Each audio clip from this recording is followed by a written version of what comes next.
Oi, pessoal, tudo bem? Professor Leonardo Gobi, Geografia. Vamos trabalhar aí os conteúdos de Geografia, terceira série do ensino médio. Dando continuidade ao assunto que a gente estava vendo na aula passada, a gente vai falar aqui sobre regionalização brasileira, tá? Deixa eu compartilhar aqui um arquivo com vocês. A gente vai dar continuidade ao que já estava sendo trabalhado anteriormente, né? A gente está trabalhando hoje o capítulo 16, só que lá no capítulo 15 vocês já tinham começado a falar sobre regionalização do território brasileiro e iniciaram a fala sobre a regionalização geoeconômica. Então, o que a gente vai fazer aqui hoje é dar prosseguimento, é dar continuidade a esse assunto. Só que antes da gente dar continuidade propriamente dito, né, da gente falar sobre o assunto em si de hoje, que é a região amazônica, a gente vai recapitular algumas coisas bem rapidinho, fazer um breve resumo do que foi a aula anterior, até para servir de gancho para que vocês possam perceber o que a gente vai trabalhar hoje. Beleza? Então vamos lá. Primeira coisa, vamos relembrar aqui o que é regionalizar, o que é regionalização. Toda vez que eu falo em regionalização, eu estou me referindo à divisão de um território. Eu estou pegando um determinado território e estou dividindo ele em partes. Bom, por que eu regionalizo um território? Qual é o objetivo disso? Normalmente, o objetivo para a gente regionalizar uma área é fazer com que essa área fique mais fácil da gente poder fazer a análise sobre esse território, né? Então, conforme a gente pega um território de proporções grandes, quando a gente divide esse território em territórios menores, fica mais fácil da gente fazer uma análise sobre esses espaços individualizados, tá certo? Então, quando a gente fala na regionalização do território brasileiro, é exatamente isso que a gente está fazendo. A gente está pegando o território brasileiro, está pegando o Brasil e está dividindo ele em partes menores. E aí sim a gente vai fazendo análises individualizadas sobre cada um desses territórios, tá certo? Bom, como é que a gente faz uma regionalização? Para a gente regionalizar um território, a gente precisa usar critérios. Bom, que critérios são esses? Normalmente a gente usa alguns critérios que são básicos, tá? Então, por exemplo, eu selecionei aqui para vocês alguns dos critérios que são mais utilizados na hora de você fazer uma regionalização, que são os critérios políticos, que são os critérios econômicos, naturais, e aí dentro dos critérios naturais a gente tem a questão do clima, do relevo, da vegetação, tá? Tá tudo inserido aí dentro desse contexto. Critérios históricos e também critérios culturais. Claro que existem vários outros critérios que podem ser utilizados na hora de você fazer uma regionalização, mas esses talvez sejam os principais. Outra coisa importante é lembrar que quando a gente faz uma regionalização, a gente não usa só um critério, a gente pode usar, inclusive, vários desses critérios combinados, tá certo? Então, eu posso combinar o critério histórico e cultural, eu posso combinar o critério natural e econômico, tá certo? Ou dois, ou três, enfim. Eu posso regionalizar um território da maneira que eu achar mais conveniente. E é isso que a gente vai ver quando a gente analisa as três principais regionalizações feitas para o território brasileiro. Ok? E são essas três que eu selecionei aí. A primeira, que é a regionalização oficial do Brasil, que é feita pelo IBGE, que divide o Brasil em 5 macro-regiões. Então, elas ali, ó, região Norte, Nordeste, Centro-Oeste, região Sudeste e região Sul, ok? Nessa regionalização do IBGE, ela usa critérios fisiográficos, né? Critérios físicos, né? Relacionados a elementos naturais, por exemplo, como também critérios de localização geográfica. Existe também, dentro dessa regionalização do IBGE, a utilização de critérios econômicos. Então, perceba quantos critérios aí foram utilizados para essa regionalização e, consequentemente, o resultado que ela apresentou, né? O Brasil dividido em 5 macro-regiões. A segunda regionalização, que é a que a gente está utilizando para fazer uma análise de Brasil, que são as regiões geoeconômicas, também chamadas de complexos regionais, tá? Essa regionalização foi proposta por um geógrafo chamado Pedro Geiger. O Pedro Geiger, ele vai utilizar critérios histórico-culturais, mas também ele vai usar critérios sociais e econômicos. Nessa configuração, o que a gente vai ter, então, é a divisão de Brasil em 3 regiões, em 3 grandes regiões, que são a Amazônia, o Nordeste e o Centro-Sul. Centro-Sul, esse que vocês já viram na aula referente ao capítulo 15, tá? Quando o professor explicou lá as várias formas de regionalização, falou da regionalização do IBGE, ele também começou a falar sobre a regionalização geoeconômica e já encaminhou, né, alguns elementos aí, algumas observações sobre o Centro-Sul do Brasil. Então, hoje aqui o que a gente vai fazer é uma análise das 3 regiões aí? Não, a gente vai fazer apenas a análise da região amazônica. Então, a gente vai pegar a região amazônica e vai fazer uma análise sobre essa região. Tá legal? Então, essa é a nossa aula de hoje, no capítulo 16. E existe mais uma forma de regionalização, que a gente ainda vai ver hoje, lá no finalzinho da nossa aula, que a gente vai falar sobre a divisão do Brasil em 4 Brasis, certo? É uma regionalização feita por um outro geógrafo, chamado Milton Santos, e o Milton Santos ele vai utilizar outros critérios para poder regionalizar o Brasil. Critérios relacionados ao meio técnico-científico, tá? Mais para frente eu vou explicar o que é isso. E aí, nessa divisão proposta pelo Milton Santos, a gente tem um Brasil dividido em 4 partes, em 4 grandes regiões. E aí, só para vocês saberem, a região concentrada, que pega aqui, ó, sul e sudeste, tá? A região centro-oeste, a região nordeste e a região Amazônia, tá? Então, essas são as 3 principais regionalizações que a gente observa, que a gente usa, né, para poder analisar o Brasil de uma maneira geral.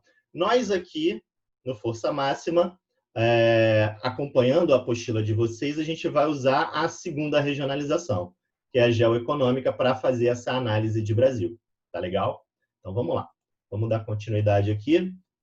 Isso só foi para a gente relembrar algumas coisas aí importantes. Então, tá aí, região geoeconômica, também chamada de complexos regionais, como eu já falei.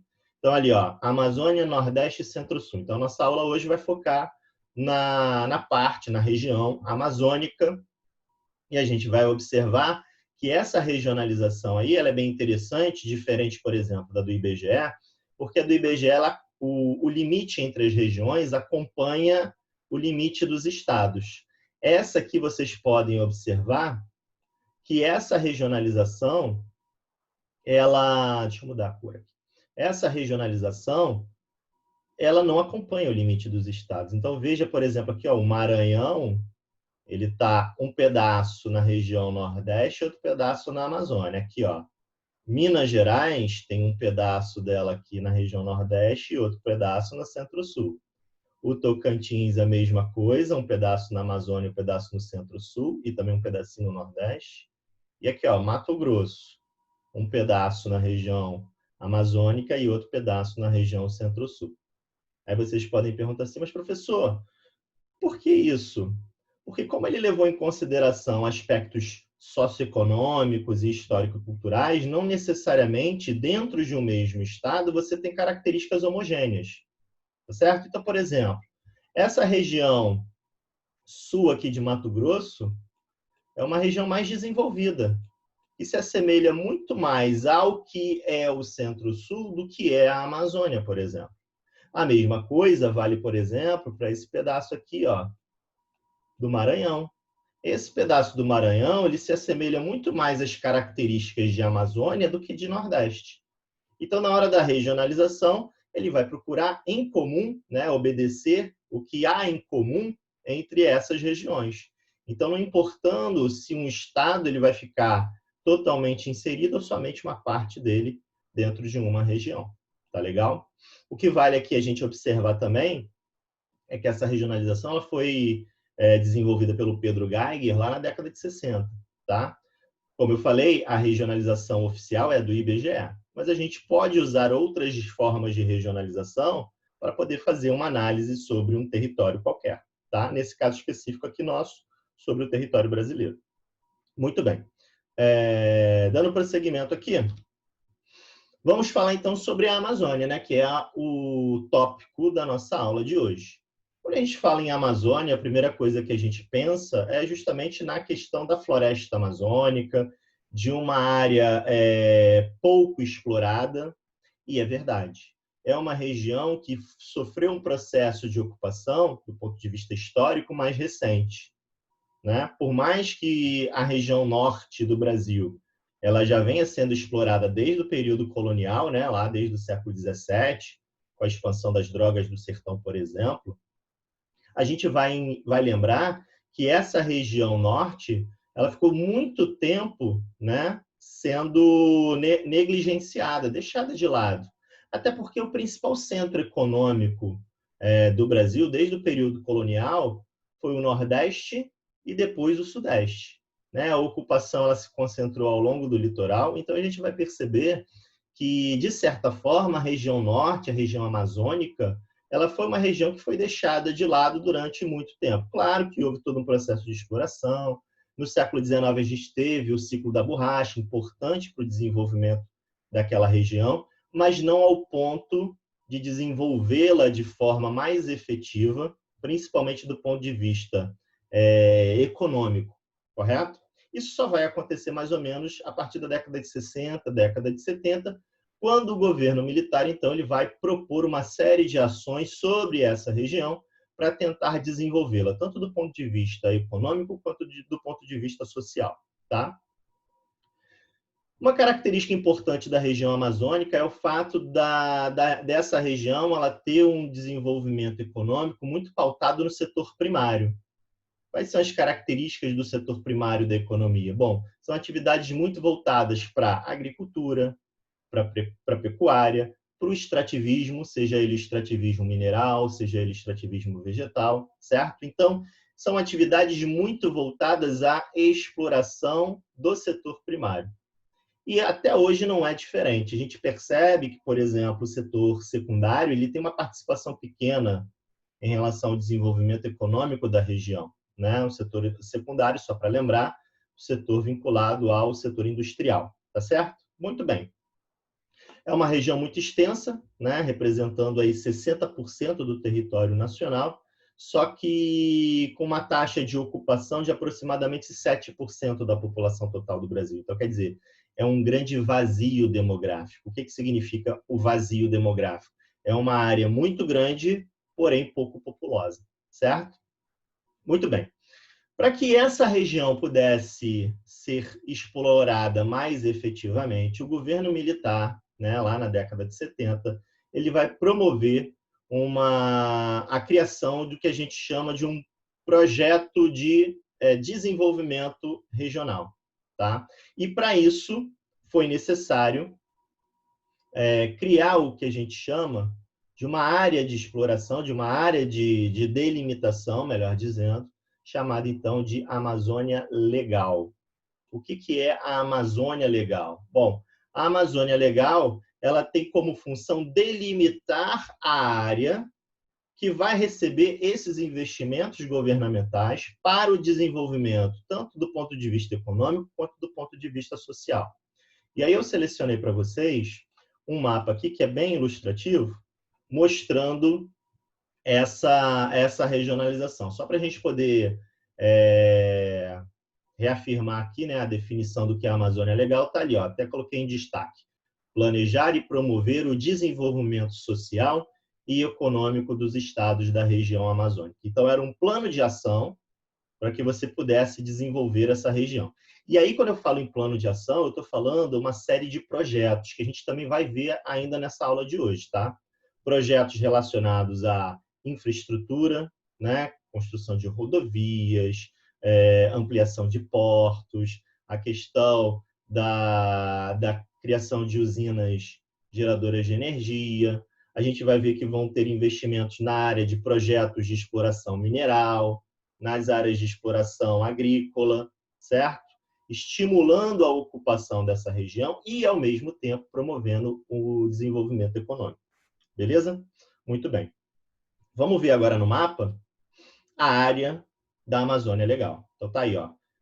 Aquele ali em laranja, né? Todo o contorno ali representando a Amazônia Legal. Então, perceba que a Amazônia Legal ela pega todos os estados da região norte, lá do IBGE, né? Acre, Rondônia, Amazonas, Roraima, Amapá, Pará e Tocantins. Mas ela também pega ali, ó, Mato Grosso, que lá na regionalização do IBGE pertence ao Centro-Oeste, e pega um pedacinho do Maranhão, que pertence ao estado do Nordeste. Então, toda essa área que vocês estão vendo aí circundada em laranja é a área, efetivamente, do que a gente chama de Amazônia Legal. É a área que vai receber investimentos do governo para propor uma série de ações de desenvolvimento nessa área, tá certo?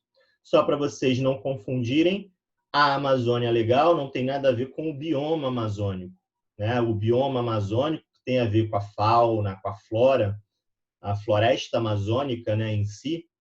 E você veja que a floresta amazônica, o bioma amazônico, ele não está só restrito ao território brasileiro. Ele está presente também em outros países ali, ó. Dá para ver claramente, né, a localização desse bioma presente ali nos países vizinhos, nos países que fazem fronteira com o Brasil. Correto? Muito bem. Dando prosseguimento aqui, a gente vai ver também que dentro da região amazônica, ela não se desenvolve da mesma maneira, né? É claro que existem diferenciações.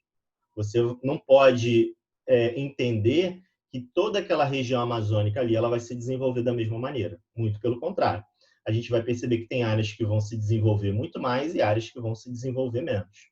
Qual a área que vai se desenvolver mais? É a chamada Amazônia Oriental, que pega mais ou menos essas duas áreas aqui, ó. Uma que ali no mapa tá sendo chamado de Arco do Povoamento Adensado. Professor, por que ele recebe esse nome aí? Arco do Povoamento Adensado, porque é o seguinte, é essa área, por exemplo, onde eu tenho uma maior concentração populacional, tá? E é a área onde eu tenho maior desenvolvimento econômico, pensando em Amazônia hoje, tá? Então, toda essa área aqui que vocês estão vendo, ó, é a área que vem sendo, né, utilizada para o desenvolvimento econômico, desde a década de 70 até hoje. E esse desenvolvimento, ele funciona de que maneira? Ele vai desse arco do povoamento adensado e vai se deslocando em direção ao interior, tá? Principalmente aqui, ó, para essa área chamada de Amazônia Central. Então, ele vai fazendo isso aqui, o desenvolvimento, as áreas de exploração, as áreas de extração de madeira, por exemplo. A gente percebe que o desmatamento na Amazônia ele vai avançando nesse sentido, tá? No sentido leste-oeste, saindo desse arco de povoamento adensado, que já é uma área bastante desmatada, e está indo agora em direção ao interior, em busca de novas terras. Esse movimento de busca por novas terras a gente chama de expansão da fronteira agrícola. Essa expansão da fronteira agrícola, ela busca novas terras para a prática da agricultura, para a prática da pecuária.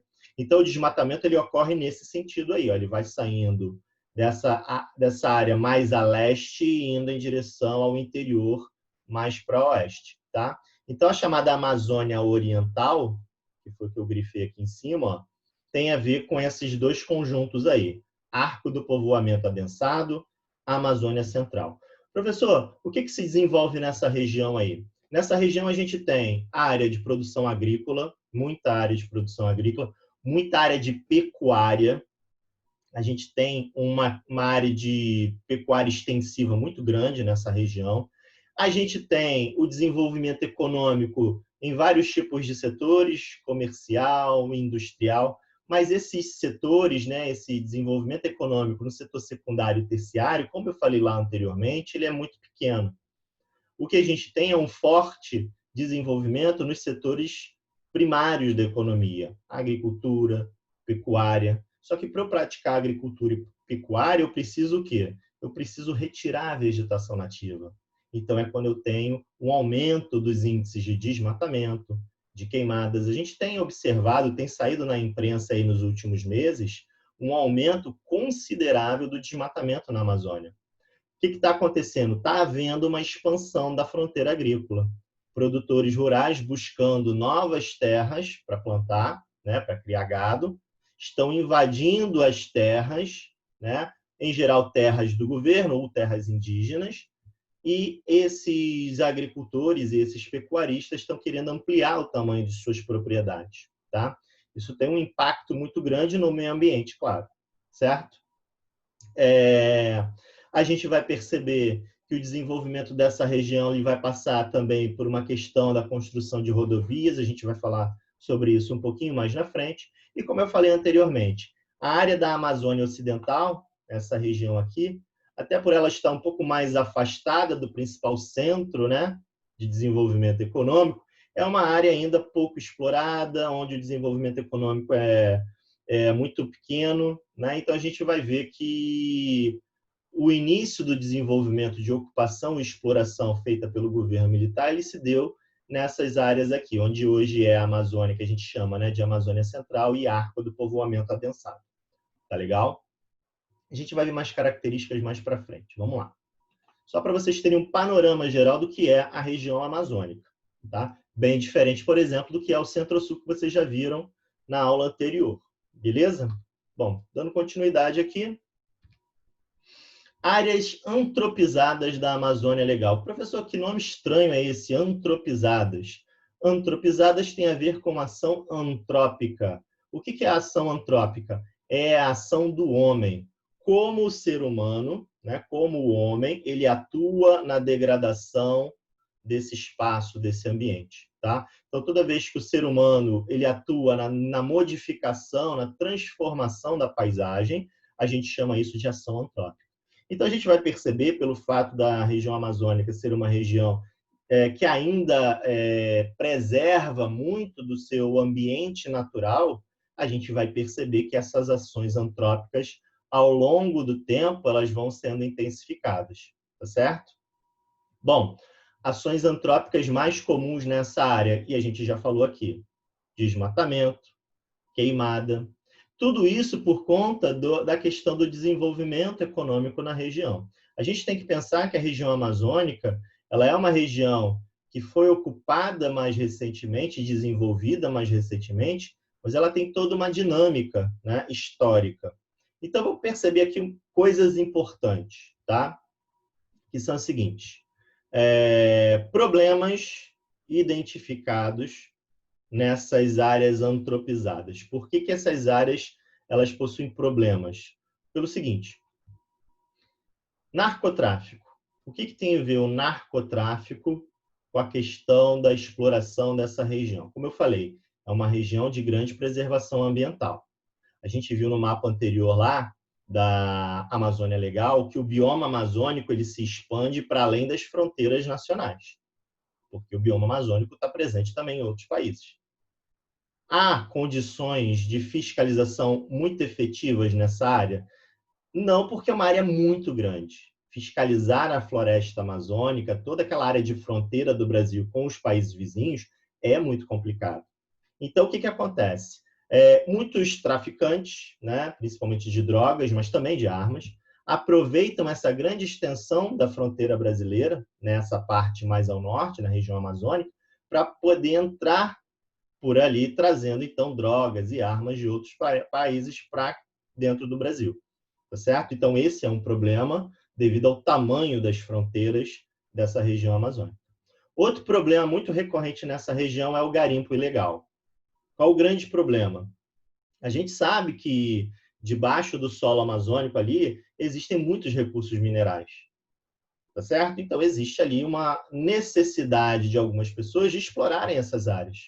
Só que muitas dessas áreas ou pertencem à União, pertencem ao governo, ou são áreas de reservas indígenas. E ali você tem um embate. Toda vez que garimpeiros buscam essas áreas para poder explorar os recursos minerais, ou eles estão invadindo áreas de propriedade indígena, ou eles estão invadindo áreas de propriedade do governo. Certo? E isso, então, provoca, além da questão do desastre ambiental, a questão da exploração indevida desse território, né? Você precisa de uma autorização do governo para explorar esses recursos. Então, toda a área de garimpo, de garimpagem, ela pode ser considerada uma área ilegal, a não ser que autorizada pelo governo. Normalmente, o governo autoriza grandes empresas, né, a realizar esse tipo de exploração. Por exemplo, a Vale do Rio Doce, né, hoje conhecida só como Vale, que é uma das empresas que atuam na região fazendo exploração desses recursos minerais.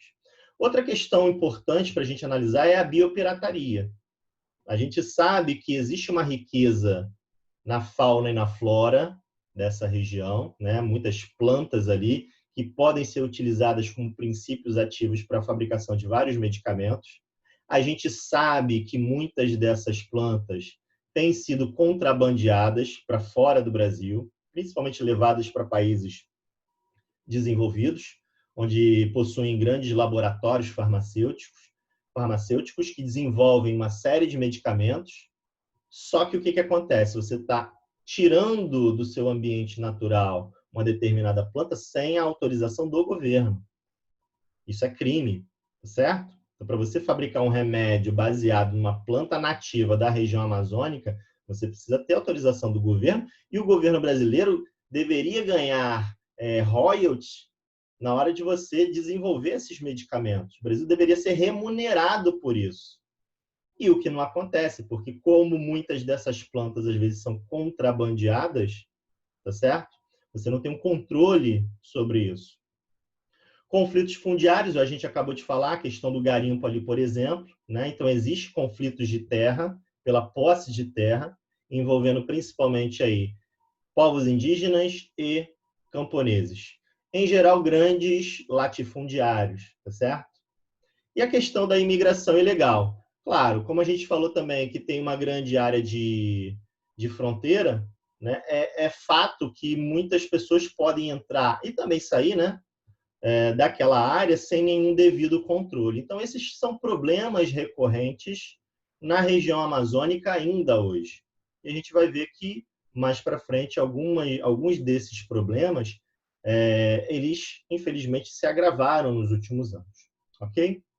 Vamos lá. Dando continuidade aqui, só para ilustrar aí, um mapinha mostrando as áreas antropizadas nessa região da Amazônia Legal. Dá para ver claramente, né, a área de pecuária, como ela é uma área que devasta bastante a região em si. Olha a quantidade de áreas destinadas a pasto, a pecuária extensiva, muito grande, né? Muito bem.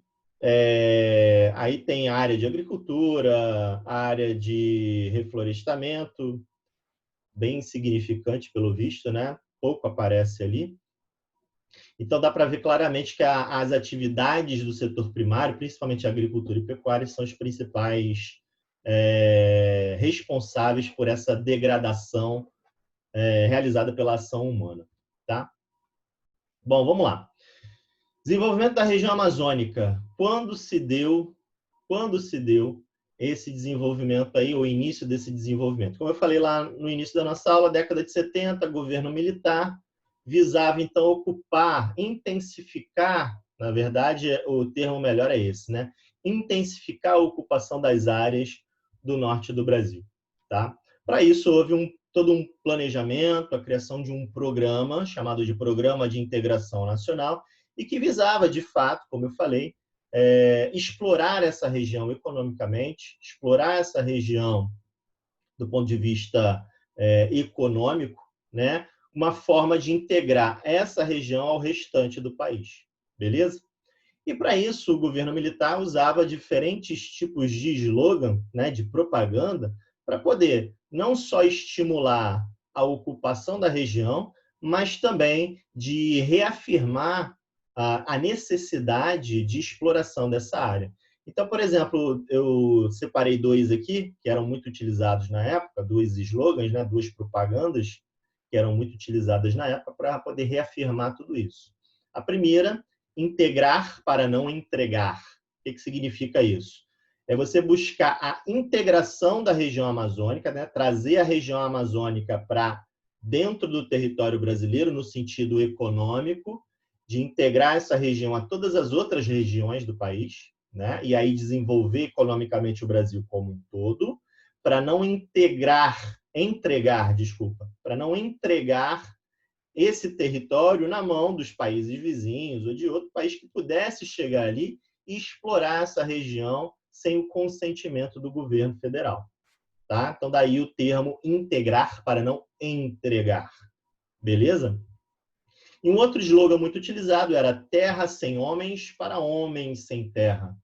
Era um claro desejo de levar uma quantidade maior de pessoas para a região norte, oferecendo o quê? Terras para desenvolver atividades do setor agrícola, da pecuária, tá? Então, o governo federal abriria mão de uma parcela dessas terras e utilizaria aquilo ali para poder distribuir essas terras para pessoas interessadas em ocupar essa região. Perceba, não é reforma agrária, tá legal?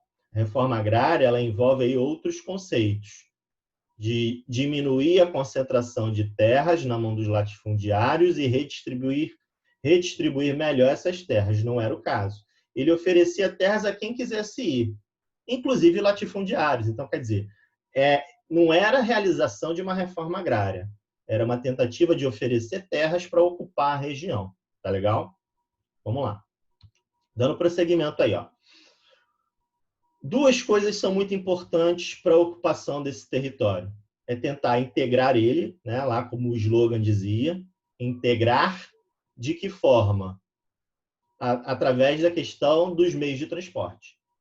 A gente sabe que a região amazônica é uma região que tem uma rede hidrográfica enorme, e era essa característica do deslocamento da população que vive nessa região. Os rios são como estradas, onde as pessoas se deslocavam por esses rios, e até hoje é assim, né? Os rios eles servem como uma área de deslocamento entre cidades, entre estados, certo? Só que para o governo federal havia necessidade da construção de rodovias. Aliás, o Brasil já vinha num projeto de construção de rodovias desde o governo JK. Então, a ideia do governo federal, do governo militar nesse momento, era criar uma série de rodovias que pudessem integrar a região amazônica ao restante do Brasil. E aí a gente pode destacar, que é o que está no mapa, duas vias, né, de circulação importantes. Essa no sentido norte-sul, que foi a criação da rodovia Belém-Brasília, tá? E o outro, nesse sentido, no sentido oeste-leste, através da rodovia transamazônica, tá? Então, você teria a integração da região norte com a região centro-oeste, né, até Brasília e, obviamente, dali em direção às outras regiões. E um outro grande eixo viário, que seria esse, saindo aqui do Nordeste e indo até o extremo oeste, como vocês podem ver, até o Acre, por exemplo. Tá legal? Essa rodovia seria a rodovia transamazônica. Beleza? Bom, muitos problemas envolvendo a construção dessas rodovias, principalmente da transamazônica, tá? Uma rodovia com mais de 4.000 quilômetros, imensa, cortando o Brasil de leste a oeste. Isso demandou muito dinheiro, tá certo? Muito dinheiro público. Houve obviamente, muito desvio na construção dessas obras, né? Obras faraônicas. A gente percebe também que alguns desses trechos eles foram projetados, mas não foram concluídos, por exemplo, tá? Esse finalzinho aqui. Esse em vermelho, trechos previstos, mas não construídos, são esses aqui em vermelho, tá certo? E o trecho efetivamente construído, que foi esse em verde. Mas, mesmo assim, muitas áreas dessa rodovia atravessavam o meio da floresta. Por mais que você tivesse iniciado a obra, construído lá, asfaltado e tudo mais, com o tempo, sem as devidas manutenções, esse asfalto foi embora, parte dessa rodovia virou estrada de terra, até hoje é assim.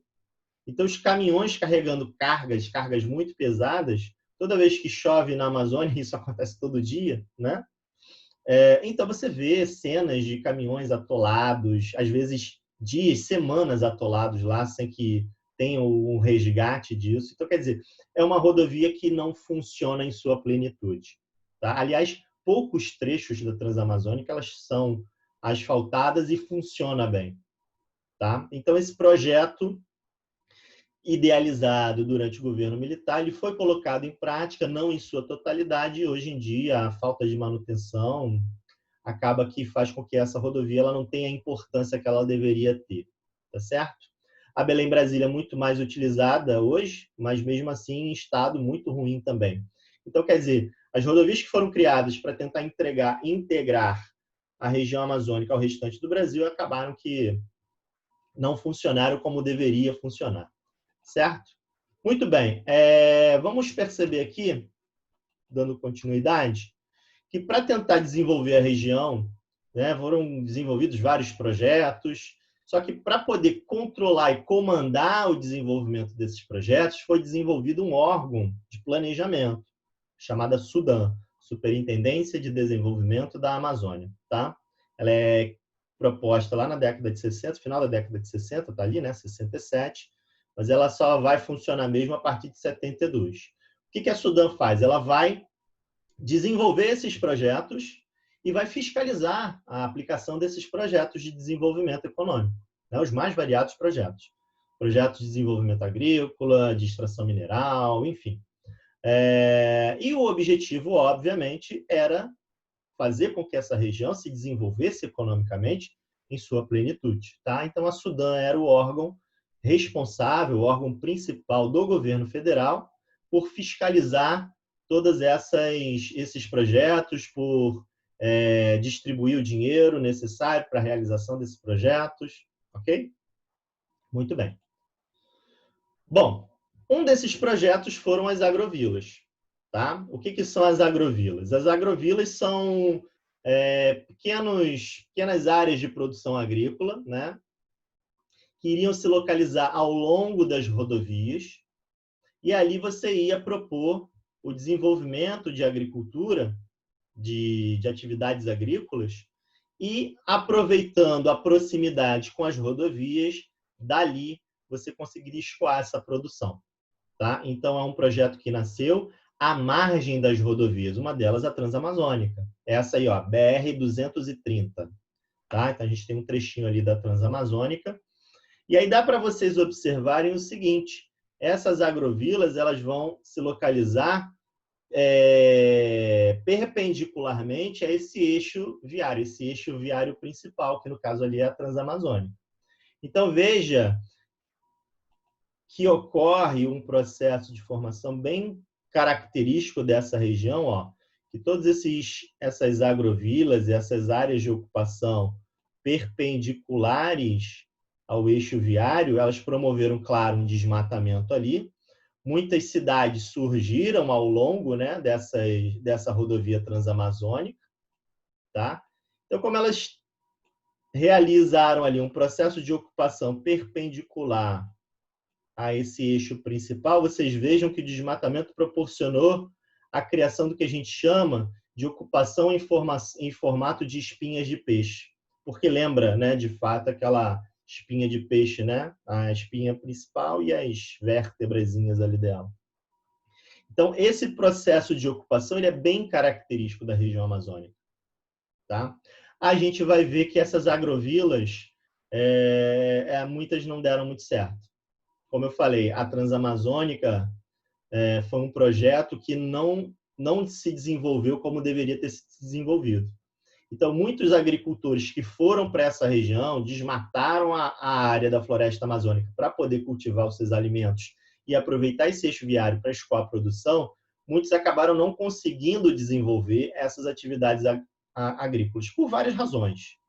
Vocês já aprenderam, por exemplo, que o solo amazônico ele é um solo pobre em nutrientes. Tá? Professor, mas como é que tem aquela floresta enorme? Porque, na verdade, a floresta amazônica ela se sustenta dela mesma, né? Das folhas e galhos que caem no chão da floresta, aquilo tudo entra em decomposição e as árvores, a raiz das árvores retira nutrientes desse processo de decomposição desse material. Quando você tira a floresta, você está matando ali, na verdade, o principal elemento que promove o surgimento de nutrientes nesse solo. Se você tirou a vegetação e vai plantar nesse solo, no primeiro momento você até vai conseguir plantar, vai ter uma boa colheita, mas nos anos que vão se seguir, né, você vai ter uma queda muito grande da produtividade. E, claro, faltou também por parte do governo dar apoio financeiro a esses agricultores, investimentos, incentivos fiscais, para que eles pudessem comprar maquinários, para desenvolver a sua área de agricultura, para poder produzir mais, para poder vender mais, e isso não aconteceu, certo? Muito bem. Dando sequência, né? Então, as agrovilas foi um desses grandes projetos, ok?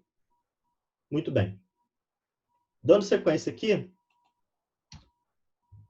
outros projetos também se desenvolveram nessa região, como, por exemplo, Projeto Jari, Projeto Grande Carajás, Projeto Calha Norte, Civan e Zona Franca de Manaus.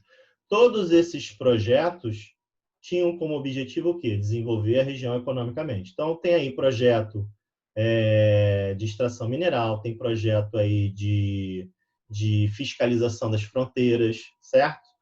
Tem a Zona Franca de Manaus, que é um projeto de desenvolvimento industrial. Então, a gente vai falar sobre cada um deles agora. Projeto Jari. Você veja que o Projeto Jari ele tem 3 funcionalidades ali. Ó. Um projeto florestal de produção de celulose, tá? Um projeto mineral de extração de caulim, que é um produto, né, um mineral que é utilizado para o branqueamento do papel. Então, os 2 projetos ali estão interligados. E tem um projeto também agropecuário, de produção agrícola, né? Produção de arroz, criação de gado, bovino e bufalino, né? Búfalos. E boa parte do que era produzido nesse projeto aí era para exportação. Então, você veja que era também um projeto de desenvolver economicamente a região, mas também fazendo uma ligação com o mercado externo. Projeto Grande Carajás, projeto de mineração, principalmente, né?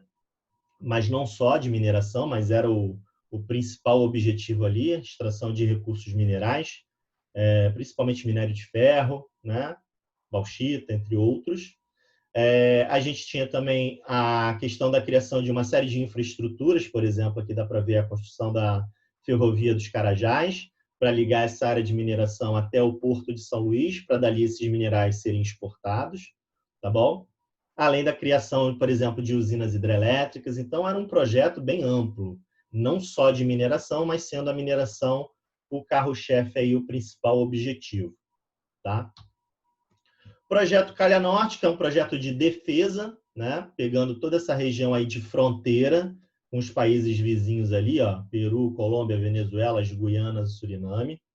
O objetivo ali é ocupar aquela região, povoar aquela região para dificultar, né, o acesso tanto de pessoas vindas dos outros países, como também, por exemplo, a ida de garimpeiros para poder explorar ilegalmente recursos minerais nos outros países. Então, é um projeto de fronteira, de controle de fronteiras, tá certo? Construção de pontes, escolas, creches, hospitais. Claro, se você quer levar a população para lá para ocupar essa região, você tem que promover também infraestrutura. Então, o projeto Calha Norte ele tinha essa visão, esse objetivo. O projeto Civan, projeto de fiscalização da Amazônia Legal, principalmente relacionado a imagens feitas por satélite. Eu falei da questão da extensão das fronteiras, então não dava para você, não dá até hoje, né, para você fiscalizar toda essa região aí, colocando pessoas para fiscalizar. Você precisa de um monitoramento mais eficiente. E hoje, obviamente, a gente tem o auxílio dos satélites, então dá para a gente poder fazer uma fiscalização remota, por exemplo. E o objetivo dessa fiscalização remota, desse projeto de vigilância da Amazônia, né, que é o que significa ali o CIVAM, Sistema de Vigilância da Amazônia, visava o controle ambiental, desenvolvimento regional, controle de tráfego aéreo, tá, na região, inclusive impedindo a entrada de aviões de contrabando de drogas e de armas, monitoramento das condições meteorológicas e controle de ações de contrabando, que a gente acabou de falar aqui. Beleza? Então, esses foram alguns dos projetos que saíram do papel. Alguns deles continuam funcionando até hoje, por exemplo, o Grande Carajás e o Civan, né? E tem uma importância para a região. E a Zona Franca de Manaus, que é a tentativa de criação de desenvolvimento industrial na região norte. Só que acabou que esse desenvolvimento industrial acabou se concentrando apenas em Manaus, certo? Com a criação da Zona Franca de Manaus, que é uma área industrial que visa atrair indústrias, principalmente multinacionais, oferecendo aí incentivos fiscais. A própria questão da mão de obra barata na região facilita a vinda dessas empresas. E o objetivo, então, é produzir gêneros industriais, não necessariamente para exportação, mas para atender a demanda do próprio mercado interno, certo? E aí entra a questão da integração com as outras regiões.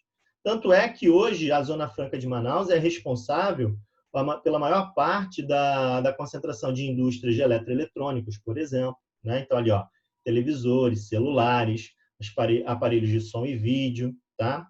Fora eletrodomésticos, como, por exemplo, aparelhos de ar-condicionado, também, né? Tem muitas indústrias que produzem isso lá. Motocicletas, relógios, bicicletas, microcomputadores, enfim, uma variedade muito grande de indústrias concentradas hoje em Manaus em função da oferta desses incentivos fiscais aí dados pela região. Tá legal? É muito pouco pelo que é a região amazônica, mas é uma área importante do desenvolvimento industrial brasileiro, né? Muito bem. Eu falei para vocês que hoje a gente ia falar sobre a região amazônica, né? Um panorama geral de Amazônia, e que a gente também ia finalizar nossa aula falando sobre a regionalização proposta lá pelo Milton Santos. Veja, a gente estava falando da região amazônica num contexto de regionalização geoeconômica, de regionalização proposta lá pelo Pedro Geiger, os complexos regionais. Essa outra forma de regionalização, que divide o Brasil não em 3, mas em 4 grandes áreas, ela é proposta pelo Milton Santos, lá no final da década de 70, início da década de 80, na qual vai dividir, então, o Brasil em 4 regiões, como eu já falei com vocês. Ali, ó, a região concentrada, que é essa região que pega o sul e o sudeste do Brasil, centro-oeste, nordeste e a Amazônia.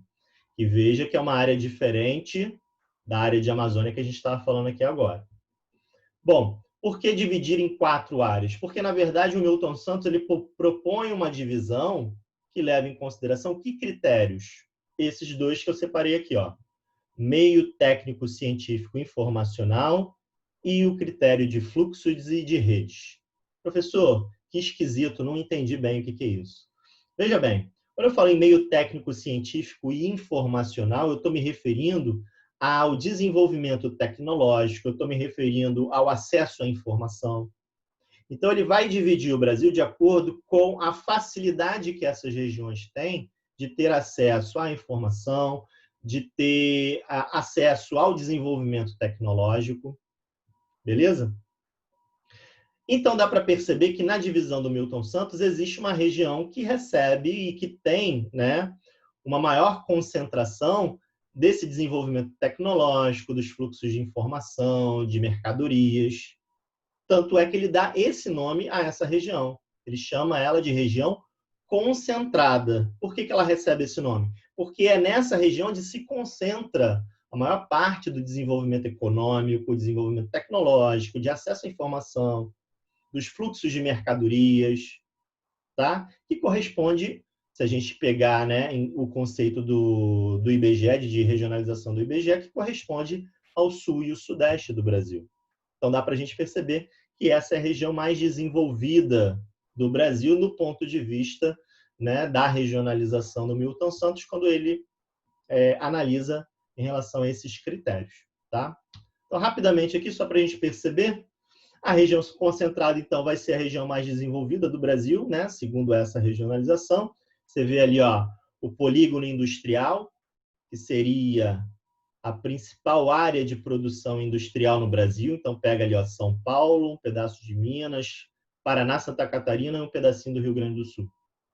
Esse o principal centro industrial do Brasil. Claro que existem indústrias em todas as outras regiões, mas esse, sem dúvida, é o principal centro, né, do país. É onde você tem grandes indústrias, grandes complexos agroindustriais, né, aquela ponte entre o setor agrícola e o setor industrial. É uma região muito moderna, uma região onde você tem maior concentração populacional, mas, claro, por mais que você tenha um grande desenvolvimento econômico e populacional, você também tem grandes problemas, né? Violência, desemprego e tudo mais. O Centro-Oeste, que acabou concretizando como uma grande área de produção agrícola, né, de agricultura e de pecuária, moderna, tá? Uma agricultura moderna. É o centro político do Brasil, né? A questão ali da presença de Brasília. Então, o Centro-Oeste ele também tem uma importância política e econômica para o território nacional.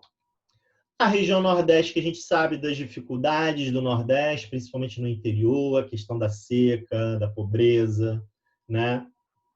É uma área de agricultura nem tão moderna assim, a agricultura menos mecanizada, temos problemas de acesso à água, então tudo isso contribui para a dificuldade de desenvolvimento do Nordeste, embora nos últimos anos o Nordeste, a área do Agreste, por exemplo, tenha recebido muitas indústrias, né? Mas ainda é uma área em desenvolvimento, é uma área que ainda falta você ter um maior desenvolvimento econômico, e isso também se refletiria na questão dos indicadores socioeconômicos. A população tem dificuldade de acesso, né, à renda, por exemplo. E a Amazônia, que tem a ver com o que a gente já falou hoje, a questão de uma área ainda pouco ocupada do ponto de vista populacional, uma região onde predominam as atividades do setor primário, né? Você tem aí uma escassez muito grande de acesso a infraestruturas, a tecnologia.